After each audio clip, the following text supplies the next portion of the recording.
Hello, everyone. My name is Akita Akari Aurora, and welcome to the Lionsgate Medicine Wheel. The Lionsgate is a very special time of the year. It marks when Canis Major is visible, and it also marks the Nile River starting to rise in Egypt. It symbolizes the return of fertility, creation, and abundance. It's a portal to the Sirius energy, and Sirius is actually the sun behind our sun, which is 2 times bigger than our sun and 25 times brighter, right? So, this is a portal of light that transmits energy onto the earth for us to align with our deeper desires and to manifest, right? We're bringing forth energies of gratitude and love and creativity and generosity and beauty, right? So we want to receive this energy. We want to merge ourselves with this energy. The beautiful thing about portals is portals are a window, an opening, a corridor, if you want to think about it that way, or a channel, and you can connect yourself to that channel and just receive the energy. So, portal days are potent energy days where the higher energies are coming into the earth. And this Lion's Gate, even if we look at the number 8 and 8 is 16, and that's 7. And we're also in a 7 year, right? So that's going to be 7 and 7, which is 14, which is 5. So a lot of transformation, a lot of freedom, a lot of liberation. There's just on the numerology of it, this Lion Gate energy definitely is a breakthrough, liberation, freedom energy. And I'll talk about that more at the end. But let's get into the wheel. And I might mention some of the energies that came through with the meditation and the higher heart transmission and activation for Lionsgate that's available as well. Um, the Rose Garden meditation. So let's get into it. So the medicine wheel shows the south. That's where we are shedding. It shows the west. That's where we are, what we are allowing to die. It shows the north direction, which shows what we are calling into our lives and where we're headed. Sorry, what we're calling in, and then the east direction shows us what's manifest and where we are headed. So the first card is the beautiful Rainmaker. And when I thought of the Rainmaker, to me that symbolizes movement, and it symbolizes celebration, it symbolizes dance, it symbolizes change, it symbolizes that energy that detoxifies, um, from stagnation. So the rain, as the rain comes through, it purifies, it allows things to move, it allows stagnant things to move. So when I saw the Rainmaker card, and it's number 42, and we're in the south direction, and the south again is where we shed. So we're shedding stagnation, we're shedding not being able to move. So in essence, we are moving forward. This is what this card is saying to me. We're moving beyond our previous blockages, our previous triggers, our previous I don't know what to do, where to go, how to feel. So this Rainmaker is bringing in more clarity so that we can move forward. And the reminder is coming in that rain is a blessing, right? So the Rainmaker brings blessings as well, right? So we're moving beyond the past pains and hurts, and the Rainmaker is allowing us to shed those, but the Rainmaker is bringing in the blessings, right? So some of us might be in that shedding of the past hurts and pains, but understanding that that shedding is bringing you to the blessings, right? And others might be in that aspect of receiving of the blessings, but whichever way, it's hand in hand. So when when you are in that moment of shedding, remember that the blessings are coming. And when we're in the energy of the rain, receiving the blessings, the nutrients, everything that we need for future growth, that we do also have to remember to be humble, and to remember the seasons of the pain, of the shedding, right? So just to keep ourselves balanced and humble. That word is just coming in.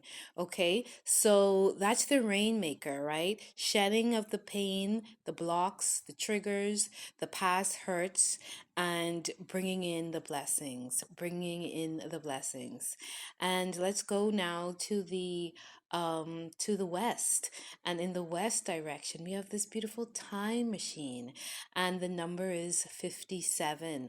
The time machine, sorry, not even the time machine, the time master, not the machine, the master. Ooh, Spirit said, you see the difference. Don't be the machine, be the master. Ooh. Thank you, Spirit. And it has this beautiful number 8 on the card, right? The sign of infinity, the sign of as above, so below, the sign of connection and unity, and the sign of wholeness in a way too, as above so below, that wholeness versus completeness, but wholeness in its essence. So the time master, and then let's look at time, and let's look at where we are, because these portals, it always shows us from an internal perspective where you are along your path, but also the collective the collective perspective of where we are as humanity, as a collective whole. So the Time Master with the number 8, and we're at Lionsgate. The Time Master is reminding us to be the masters of time, not the machines of time, not to be slaves of time, not to be caught up in time. And we can also look at it from that rainmaker's perspective of removing the blockages, not to be stuck in our past times, but to bring forth that wisdom, to bring forth that wisdom from the past, and use that now in your present, in your presence and in your present, in order to create a masterpiece in terms of your future. So the time slave versus the time master. The time slave does not really does not answer to outside calendars, for lack of a better word. The time master is the captain of its own ship. Yeah, that's a better metaphor. The time master is a captain of its own ship. It moves in alignment with its destiny. The time master is sovereign. The time master is aware, of self, and aware of its external. The time master moves in harmony with nature and moves in balance, right? The time master also understands that, and this is what I'm receiving, what we are releasing. We're releasing this notion, because this is what we let die. So the time master comes in to say, what is time in itself? It's infinite. It has the number 8 sign there. It is infinite. It is cosmic. So in this realm of 3D, where time is linear, no, time is not linear. Time is the spiral. Time is moving in a circular motion. Time is moving in an infinite space, right? Remembering that time, in essence, is the measurement of space. It's a marker of space, right? So who sets your time? Who runs your clock? That's coming in. Who runs your clock? Who sets your time? We have daylight savings and all of that, and we're even in this conversation now of, should we continue daylight savings, or should we remove it? And it's interesting how we think that everything is so above us, but if you're alive long enough, you see that it truly is everything that is passing through in the creation of man. not everything, a lot. A lot of things are just that, man's creation. So if we step into another um, dimension of time, quote unquote time, who decides what this new time is? So I ask you, as Spirit is asking me, who sets your time? Who runs your clock? Who decides your cycles, right?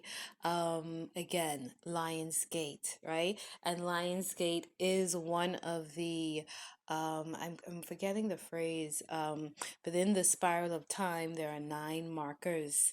And then there are there are 9 gates, and 88 is one of those gates. It signifies a significant marker on the spiral of life. And at this point, this is the point again where the cosmos, the galactic energy is pouring into the earth realm for us to receive it, right? So align yourself with the masters of the universe and receive what they have for you during this Lionsgate, beautiful Lionsgate portal energy. And the Lionsgate energy goes from July 27th to some people say 26th, some people say 28th. So along that time, from July 26th to August 12th. Some people say August 13th, right? So it's about a 2 week period, but the peak of it is August 8th, okay?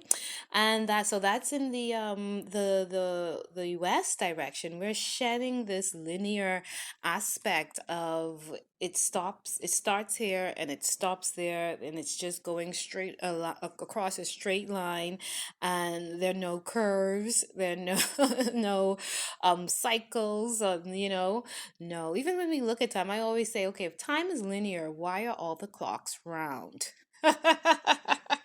Right? Why?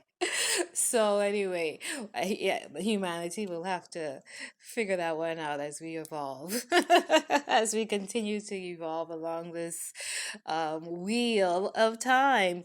And that brings us into the north direction. The north direction is the medicine wheel. Again, another marker, right? The medicine wheel shows us, sorry, the north shows us what we're calling in. So again, the resounding message is such a huge message. The rainmaker, moving away from our past hurts, our past stagnations, our past triggers, the things that stopped us from moving forward. The rain is coming in for the blessings to be poured upon us. But remember, we always have to activate our own blessings. We have to do the work. We have to meet the universe halfway. The time master is showing up to say, hey, it's a new time. And again, that time and that dimension and the way we think, sometimes we could be stuck in the past because of how we're thinking. Sometimes we can be bringing ourselves right into the now because of how we are thinking. And sometimes we go so far ahead that the future thinking doesn't really serve us well, because it escapes what's really happening to us now. And we have so much power in the now moment. About 1333 coming in. We have so much power in the now moments that the now, what you do now really determines and creates your future, right? So the time master wants to remind us of that. And then the medicine wheel comes in, and the medicine wheel is the north, and it shows us really the directions. And that's what we're doing right now, looking at all aspects of the wheel: the north, the south, the east, the west, the different elements. They also represent different elements, right? So the medicine wheel shows us the larger picture. I think that we are actually literally stepping into a new cycle, right? And that really is going back to the Nile River in Egypt starting to rise, and the return of fertility and creation and abundance, again, the rainmaker, right? So all of that energy saying, hey, a brand new cycle is upon us, a brand new spiral. I like to say say spirals now instead of cycles. A brand new spiral is upon us, and you can really step into it as the rainmaker, the one who brings forth abundance and is in unity as and is in unity with the earth. And the miracle maker, they say rain is actually the first miracle, just how that energy comes up, rises up and returns to the earth as water, a different element, and the power of that water and what it does, like that's the first miracle, or the truest miracle, right? Just rain. And to, like I said, to be the rainmaker, to be the time master, right? So it's really calling the best of us. And Lionsgate, what is Lionsgate all about? Receiving the highest cosmic energies that the universe has, that they are being poured down like the rainmaker, being poured down onto us. And this is card number 35, right, which equals 8. And even that division of the 8, the 5 showing again that 5 energy, right? The 888, the 5, or the 887 having that 5 energy, but the 5 having that foundation. And the like the hand has 5, it's sufficient, right? And then the 3, the or the well, it's a combination of the universe and the physicality, the 3 and the 5 and the 8. It's in one of my books. I'm not saying it perfectly correct, but yeah, it's this combination of the universe energy and the physicality, right? I think how they noted it is the universe, yeah, the universal and the physicality. I'll look through my books hopefully before I finish this, and I could say say it properly.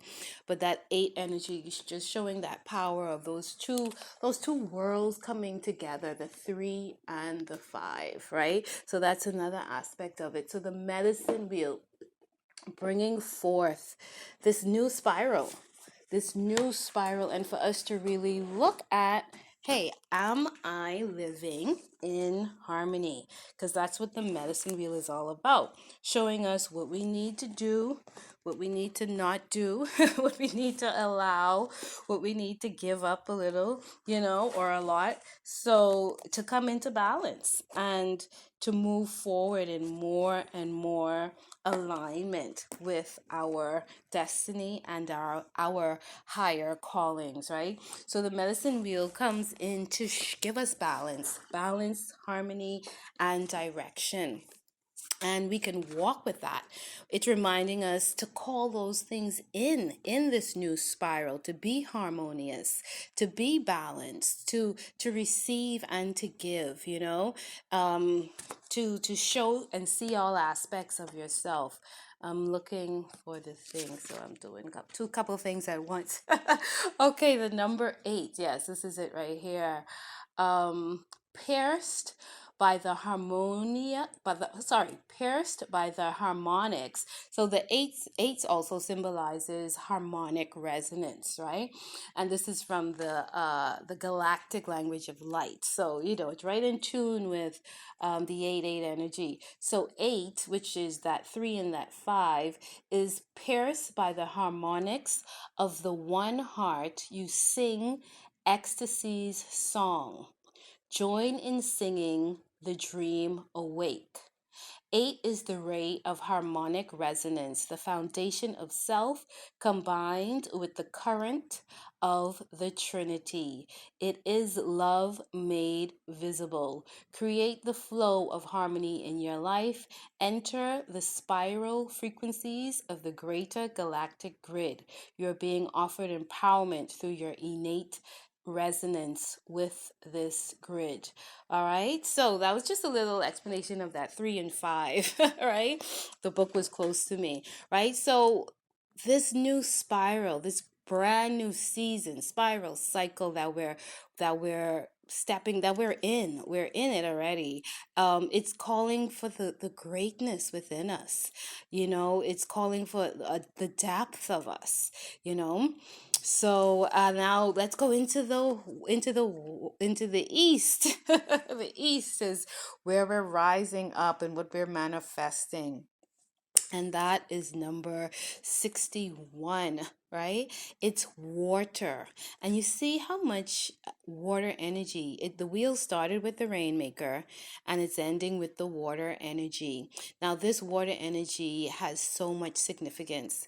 It is I'm going to take it from three tenets, because what does water symbolize? For me, water symbolizes feminine, the feminine, the divine feminine, or just the feminine aspect, and the womb, creation, and it symbolizes wisdom. And water also symbolizes our emotions. So again, this wheel is showing so much, and it's calling a lot of us, that we're stepping into a really grand moment. And I think what the water symbolizes is just this overall energy of, we've been going along this path of the divine feminine for the last couple of years, this journey of recovering and reuniting ourselves with the divine feminine as masculine and feminine, and what that is and what that means, not just for us as individuals, but the collective humanity, and allowing that energy to be embodied more on the earth, right? The energy of the divine feminine, and allowing that energy to rise up. So again, with this 8-8 energy bringing in such a new spiral and cycle and season and reality and energies to us, I think that we're just going to see more of that rising of the divine feminine, and what that looks like, feels like, smells like for humanity, we will have to see as it is delivered through us and through the individuals, through our creations, through our thoughts, through our actions, for ourselves and each other. And in terms of the wisdom, again, going back into the past, but going back into the past as a time master, and saying, hey, I'm not a slave to this past. I'm not caught up in my past, but I'm going to learn that wisdom from the past, from the divine feminine, and also this change of information just about that, the role of women in society, and relearning and unlearning some things, and then when we go into, that's the wisdom, and then our emotions, so the water, right? And one of the things I started to see was the time master. It's straight across from the water, and I just saw master. The water card is actually in reverse. And looking at it in reverse, I realized water upside down is matter. Isn't that interesting? Just the word. The W becomes an M. So it's like we have above us these cosmic waters, and then below us are the matter, right? It's again, the physicality versus the movement, right? So when it comes to, and the master would have would have control, or be able to control their emotions, which is the water, right? Because the water represents our emotions, right? I was doing some reading this week, and it was explaining how in biblical terms, when, or just in stories, um, when somebody rides in on a donkey, what that symbolized, and that symbolized that person having control or mastered their animal natures, and those energies now rising within them to be more useful and more beneficial for the wider community, right? So again, they talk about this beast time now, which I do not really like personally, but I think it's for us to rise above the beast within us, right? And not to get stuck in beast mode. So the master is that one who is able to control their emotions, right? And not let be toppled over again, like water tides. The water can be very still, like a lake, or it can be very jolting and tumultuous and dangerous. So as we are able to come into our masterhood, as we are able to come into balance and more harmony with the universe, with our medicine wheel, and the more we're able to become the rainmakers of our lives and others, we're able to now walk on calmer waters. That's what that scripture was all about. Jesus walking on water, right? Him having control over his emotions. So as we move forward, as we continue to move forward, we see it every day more and more. The more we go into this 10-year period of real change and revolution and shifting, um, we will have to master our emotions more and more. I even went through something this week where I'm like, oh, this last couple of weeks, where like, oh yeah, I need to control my emotions. I need to not be triggered and stuff like that. So there's always clues and signs and real events that will show up and pop up in your life to show you, hey, there is some waters down there that you need to control. All right. So continue to be self-aware. Continue to be self-aware of your own waters when they're turned upside down, because the card is turned upside down. So continue to be more aware of your waters and be the time master of your life, mastering the rain, mastering the wheel, mastering your waters, your upside down waters, and mastering your matter, which is your physicality, right? So all of that, a beautiful message. I mean, Lionsgate is, like I said, a peak and potent energy. It's my favorite portal, and it's really setting. It's not the Gregorian calendar, but again, who's your time, who's setting your clock, and who's writing your calendar, right? This is, if you go back to Mayan calendars and the Egyptian calendars, these are the markers that they used. And to me, I love it. For them, their calendars, I love observing both of their calendars, because it's like they receive the Lionsgate energy and then they start a new path. And that's what I love about it, because it's like, let me start from the top. Let me start fully loaded and then walk this new spiral and cycle. So I'm hoping we all, if we haven't done it already, definitely find some time to sit with the Lionsgate energy and receive all of this potent energy that is coming into you and will be coming through you as you walk this new path. Thank you so much. My name is Akita Akari Aurora. Have a lovely, lovely Lionsgate portal. Blessings.